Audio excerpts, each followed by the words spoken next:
Welcome into a brand new edition of Hockey and Hounds here on the Flyers Broadcast Network. I'm Brian Smith, sitting in this week for Jason Murtitas, a little under the weather, but we'll have him back with us soon. And, of course, we're joined by the head coach of the Philadelphia Flyers, John Tortorella. Torts, thanks for doing this.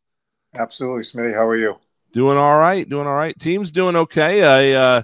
Looking again, I guess looking forward first. I mean, these Thanksgiving weeks, they're a little challenging, aren't they? It seems like every year you've got to cram in 4 or 5 games in a week, and the schedule gets a little off, and then you got the holiday in there as well, and it can be a little bit tough for an NHL team to navigate a week like this.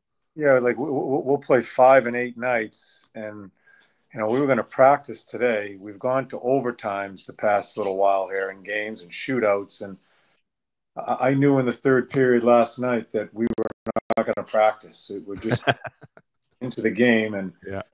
That's the hard part, is to navigate some practice time in with it. But yeah, it is what it is. It's kind of a crazy schedule after Thanksgiving, playing at home at 1, then flying right out and go to St. Louis and play one back to back. Everybody goes through it, so we'll just go with it. Yeah, just some bobbing and weaving through time zones and things like that. But you get a little bit of a break on the other side of it, so that'll certainly be helpful. That Vegas game, a lot of folks might look at it and see a 3-goal comeback, things like that. But I think the thing to take away from that game, if I'm right, is that the Flyers managed to control play for good parts of the game. And when Vegas scored a couple times, the team was right back there and not giving up momentum for long chunks. And that's kind of the objective against a team like that, right? Yeah, probably one of our better offensive games. Against a team that's big they're just a big team and they defend very well. Cass has them playing a defense that they just swarm you. I really liked our movement in the offensive zone, both with the puck and without it. And I liked how we handled the situation. We're up 3-0, standing on the bench. We know they're too good a team. We knew it was going to be a close game as we kept on pushing through. They tie it, but we stayed with it. I think that's when we started playing our best hockey, is when they tied it 4-4. And I thought we kind of took over in the second half of that period and had a couple open nets. Frosty has an open net. Sandy has an open net on the 4-on-3. Had some glorious chances, just couldn't finish. We talk a lot about Matvei Michkov, and a lot of folks, share the highlights and they talk about the flashy things he does. But from up top, that Vegas game, it looked like he might have taken a little bit of a step just in terms of controlling the game. He seemed to be on the puck every time he was on the ice. Did that appear that way at ice level for you? Yeah, it's one thing that I really like about him, and I didn't really have much information. We all know about his skill, right? He's such his mind offensively is off the charts, but he's hard on the puck too. He's strong on the puck. He's willing to play in the areas. He's a very competitive guy, and so these are the games you find out about people. Granzi was playing there against this team, and you find out with some of the young guys when you're playing against top teams like this. So I thought Mish handled himself very well. He had a back check in that Chicago game that seemed to catch a lot of people by surprise. All of a sudden, he just found some speed there and got back and broke up a play. Yeah, and I showed that before the game yesterday, his back check. And the thing, it's not only hard he skated back, but he stopped too. There a number of times this year, he's back checked and just spun out, left the middle of the ice open. And in fact, they've scored some goals that way where we just spin out. He stopped and basically was in the blue, almost playing goalie. I showed it in front of the team, and it's something that everybody has to do. And it was a really good clip for him to see and understand some of the little things we have to do to try to win. You put him with Morgan Frost, Nolan Tippett last game, just ostensibly, obviously, to get those guys going a little bit, and really seemed like he kind of rubs off on people, doesn't he, when he changes the line or gets a couple of guys he hasn't played with in a little while? A little bit of both, trying to help them get going, and also him to play with some offensive people too.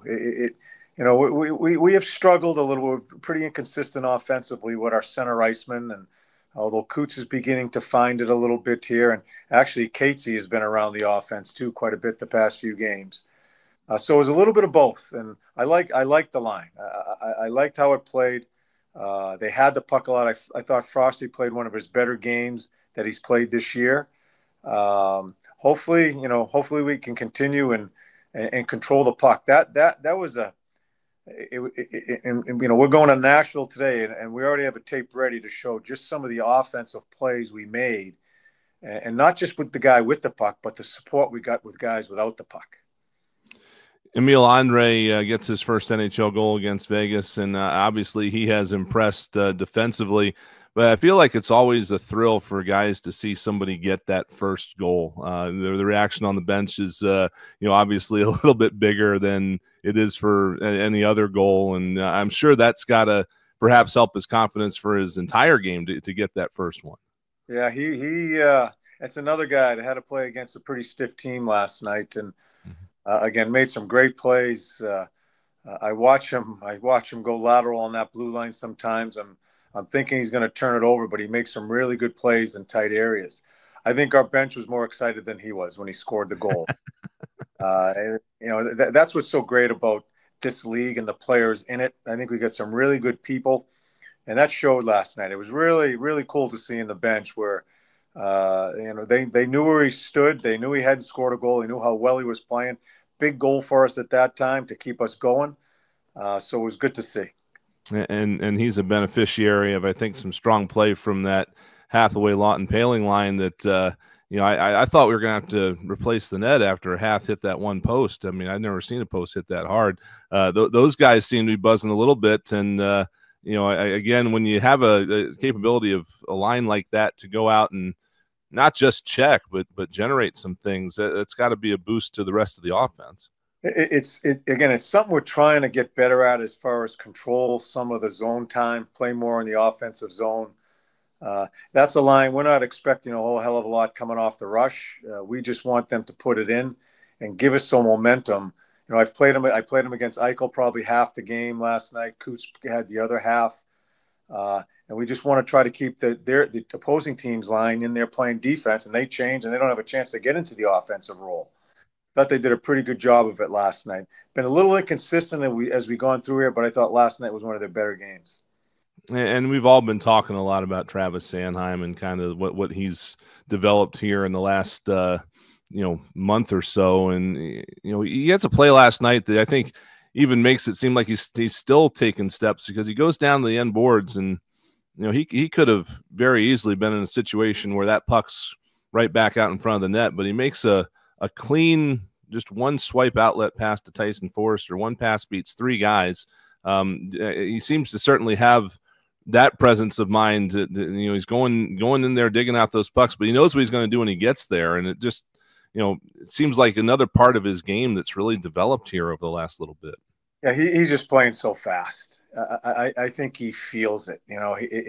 I watch him bring a puck to the net last night to almost score. He tries to bring it across the crease to the far post, almost scores. I thought he scored in the 4-on-3, hits the post there. The game's over right there. It was a couple of great plays and a great play by TK. But Sandy's doing everything. It's the defending. It's escaping out of our end zone. It's killing plays in our end zone. I mean, he is. You're always worried about sample size and before you make a judgment on a player as far as how he is. He has not stopped since the beginning of the year. He has put himself into a situation where he's one of the top defensemen in this league right now. And he and Travis Konechny have been buddies for years, coming up together. And it feels like it's not a coincidence that those two guys are perhaps leading the way right now, because they're together, at practice. They're probably together off the ice. And, it just seems like the two of them, obviously playing different positions, but they seem to be in a position where they're kind of taking over leadership in the room a little bit. Yeah. And just with their play, and it is a little weird watching them. They're always together. They go on the plane together. They drive in together. It's weird, but they find one another during the game. And they are two of our top players right now.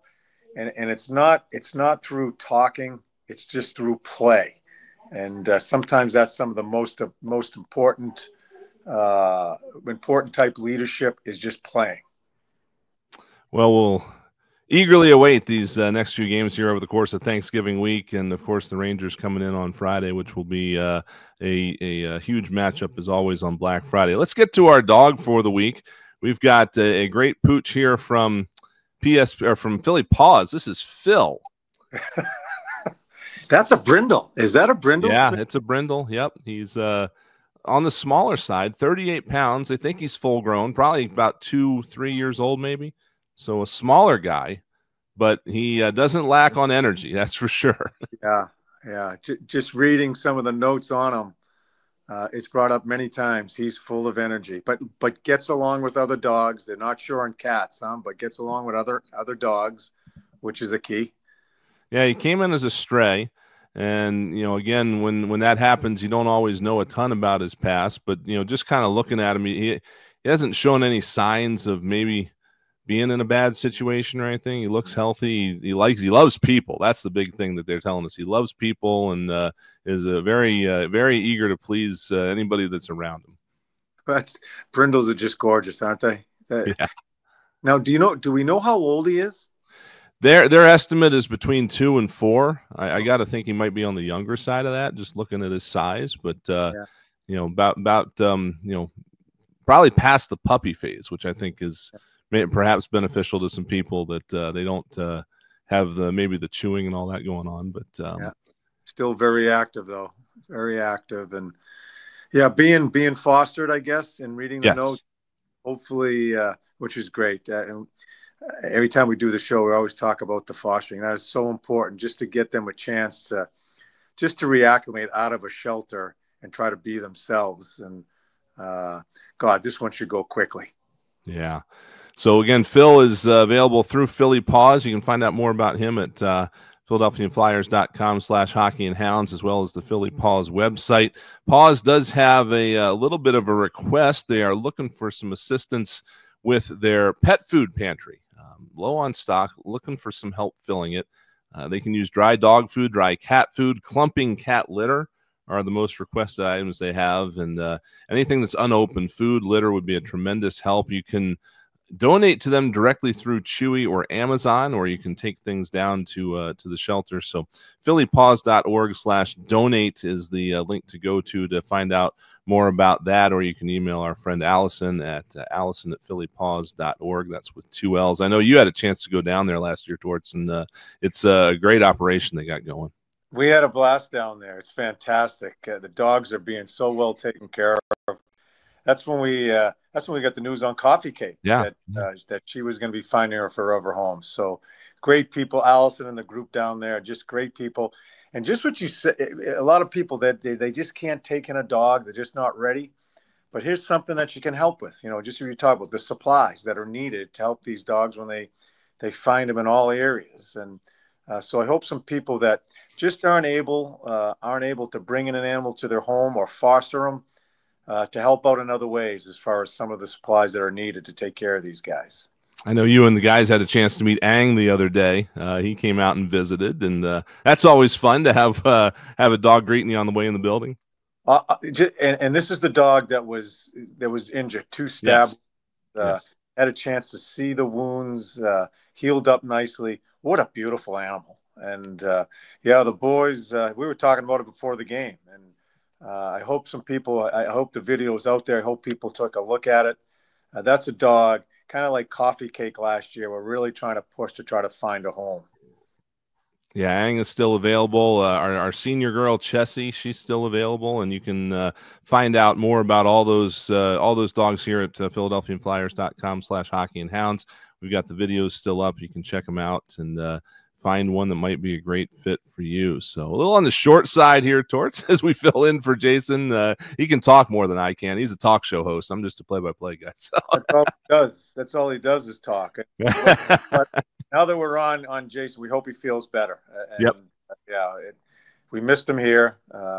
Gives us a chance to talk a little bit more because he usually runs the show with that. But we hope well. Absolutely. Well, thanks again for the time here, Torts. Best of luck here on the Thanksgiving run, and we'll be catching up with you on the other side. All right, Smitty. You have a nice Thanksgiving.